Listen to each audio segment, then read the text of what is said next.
तर सध्या युद्धाचे परिणाम जे आहेत ते जगभरात पाहायला मिळतात, त्या संदर्भातल्या टॉप 9 बातम्या पाहूया। प्रवासी मजुरांना केंद्र सरकारचा मोठा दिलासा, 5 किलो गॅस सिलेंडर पुरवठा आता दुप्पट होणार। राज्य सरकारांना पुरवठा सुनिश्चित करण्याचे पेट्रोलियम मंत्रालयाकडून निर्देश देण्यात आलेले आहेत। मुंबईत येत्या काळात पाव, ब्रेड, टोस्ट, खारी महागण्याची शक्यता आहे। गॅस उपलब्ध नसल्याने 30% बेकऱ्या बंद आहेत, तर अनेक बेकऱ्या बंद होण्याच्या मार्गावर आहेत। आखाती युद्धाच्या पुण्याच्या ग्रामीण भागातील पोल्ट्री व्यवसायाला फटका बसलाय। निर्यात घटल्याने अंड्याचे दर घसरले आहेत। एका अंड्याच्या दरात सरासरी 1.5 रुपयांची घसरण झाली।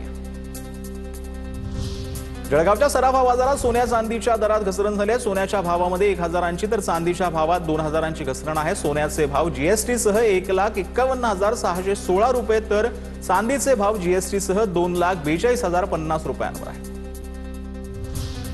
आखाती युद्धाचा परिणाम वॉटर सोल्युबल फर्टिलायझर्सच्या किमतीवर झाला। या खतांचे भाव किलोमागे 25 रुपयांनी वाढलेत। युरिया, डीएपी खतांमधील वाढीनंतर या खतांच्या किमतीतही वाढ झाल्याने शेतकऱ्यांना फटका बसला। या खतांसाठी लागणाऱ्या रासायनिक द्रव्यांची आखातातून होते आयात।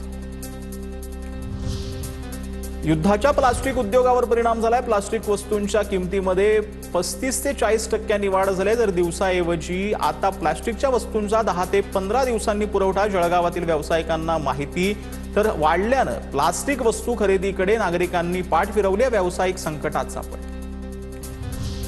आखाती युद्धाच्या परिणामामुळे इलेक्ट्रॉनिक वस्तूंच्या किमतीत 10 ते 12% वाढ झाली आहे। वस्तू महाग झाल्याने व्यवसायावर परिणाम झाला। इलेक्ट्रिक शेगड्यांची मागणी वाढल्याने इलेक्ट्रिक शेगड्या मिळत नाहीत। ट्रम्प यांच्या धमकीनंतर कच्च्या तेलाच्या दरात वाढ झाली। प्रति बॅरल $117 पार कच्च्या तेलाची उसळी पाहायला मिळते। इराणवर मोठा हल्ला करण्याच्या धमकीनंतर बाजारात अस्वस्थता आहे।